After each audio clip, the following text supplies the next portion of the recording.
The dealership can pay off your old lender, while part of that old debt moves into your new car loan. That sounds impossible because the old vehicle is gone. The previous loan may show as paid, and only one new payment appears on your calendar.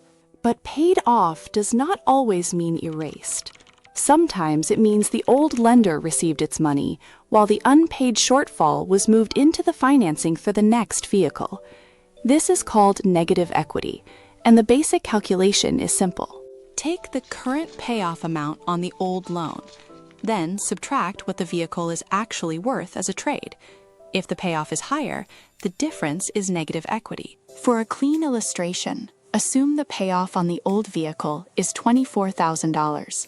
The trade-in offer is $18,000. The vehicle leaves the driveway, but the numbers do not leave together. The old lender is still owed $24,000. The trade is worth only $18,000. That creates a $6,000 gap. Someone has to cover that gap. It can be paid in cash, it can reduce the effective value of a down payment, or it may be added to the financing for the next vehicle. That third option is where the old car payment appears to follow you. The amount financed is $26,000.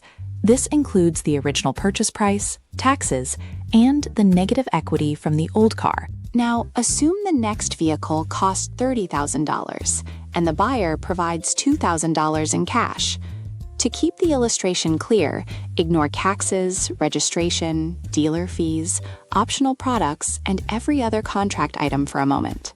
Without the old shortfall, the simplified amount financed would be $28,000. But if the $6,000 of negative equity is added, the amount financed becomes $34,000. The new vehicle still costs $30,000. Yet the starting loan is already $4,000 higher than that price, even after the $2,000 cash payment.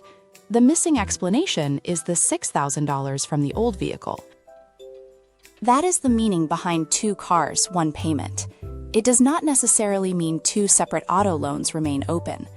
The previous lender can be paid, and the old account can close. The point is that part of the principal inside the new loan may be connected to a vehicle the borrower no longer owns. This is why the phrase, "we will pay off your trade," can be technically true and still leave an important question unanswered. Paid with what money? If the trade value does not cover the payoff, the remaining amount does not vanish because the paperwork changes. The transaction has to place it somewhere. And this is also why the payoff amount matters more than a quick glance at the balance shown in an app. A payoff quote can differ from the displayed balance because it may include interest through a certain date, fees, or other account adjustments. So the first proof object is not the monthly payment, it is the current payoff quote. The second proof object is the actual trade-in allowance. Put those two numbers beside each other before discussing the next vehicle.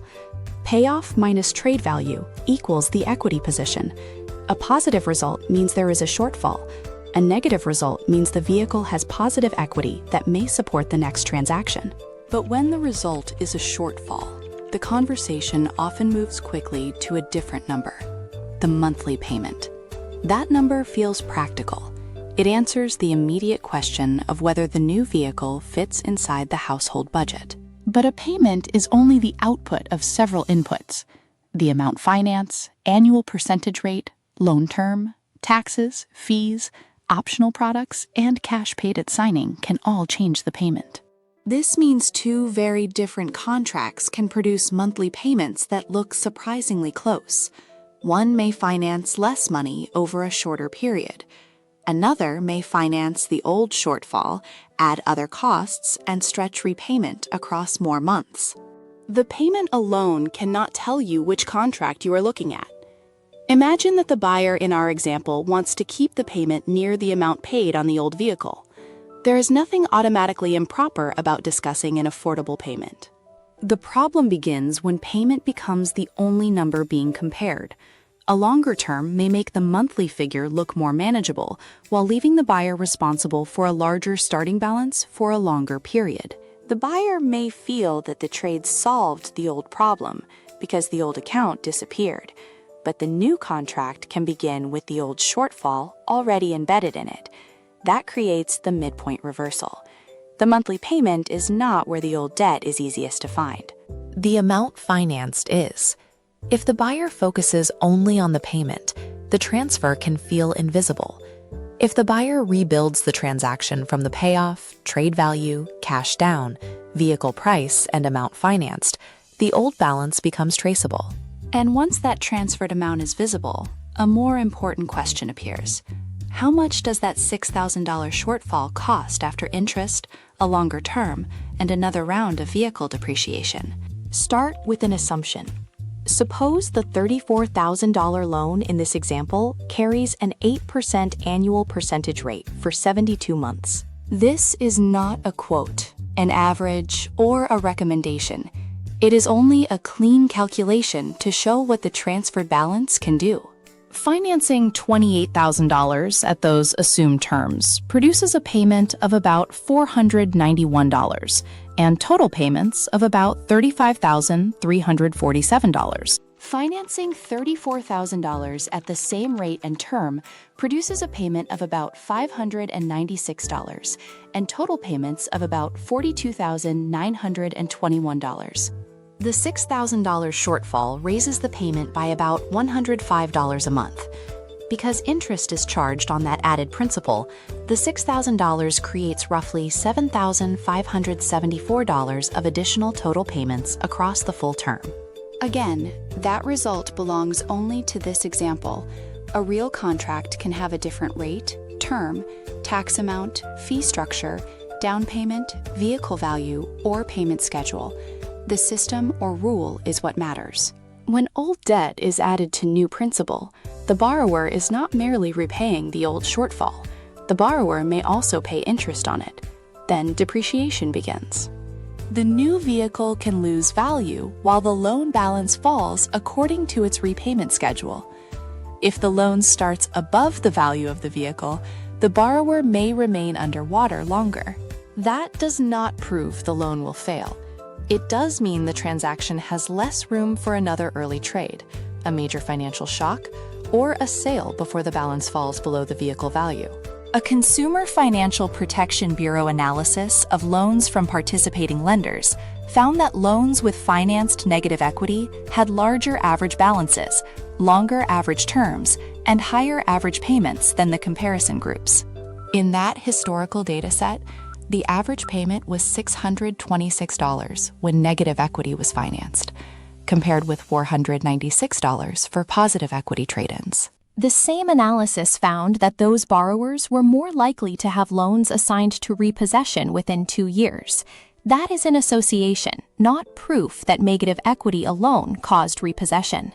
Credit profiles, income, loan terms, and other risk factors also differed.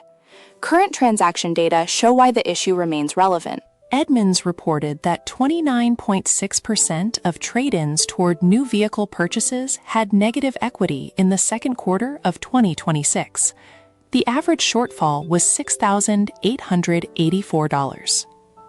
For buyers rolling negative equity into new vehicle loans, Edmunds reported an average monthly payment of $944 and projected average lifetime interest of $16,270. Those are industry averages from a defined transaction data set. They are not estimates for every buyer. The major revelation is not that trading a car is always a mistake. It is that the trade and the financing are separate calculations. The old vehicle has a value. The old loan has a payoff. The new vehicle has a negotiated price. The new loan has an amount financed. When those numbers are collapsed into one monthly payment, the viewer loses the map. When they are separated, the transfer becomes visible. Before signing, begin with the current payoff quote from the old lender. Then obtain more than one estimate of the old vehicle value when practical. Subtract the trade value from the payoff. If the result is positive, identify exactly how that shortfall is being handled. Next, compare the new vehicle price with the amount financed. The amount financed may also include taxes, registration, fees, optional products, and other legitimate items. so a difference does not automatically prove that old debt was hidden. The purpose of the calculation is to ask informed questions and match every added amount to a disclosed reason. Then inspect the annual percentage rate, finance charge, number of payments, payment amount, and total of payments. Do not stop at whether the payment fits this month. Ask what the full contract costs and how long it may take before the loan balance falls below the vehicle value. After the transaction, confirm that the previous lender received the payoff and that no payment remains due on the old account. This is the bridge from the old interpretation to the new one. Paid off describes what happened to the previous lender. It does not, by itself, tell you who ultimately funded the shortfall. A new monthly payment does not tell you whether the old debt disappeared. The payoff, trade value, and amount financed do. So, when a trade-in appears to solve an unaffordable loan, do not begin with the replacement payment. Begin with the gap. Trace that gap from the old payoff to the new contract. Then decide whether the new loan is solving the problem, delaying it, or making it larger. Save this video before your next trade-in and use the payoff, trade value, amount financed, and total of payments check before focusing on the monthly payment. The next money system to question is any deal where the payment becomes smaller while the total obligation becomes longer or more expensive.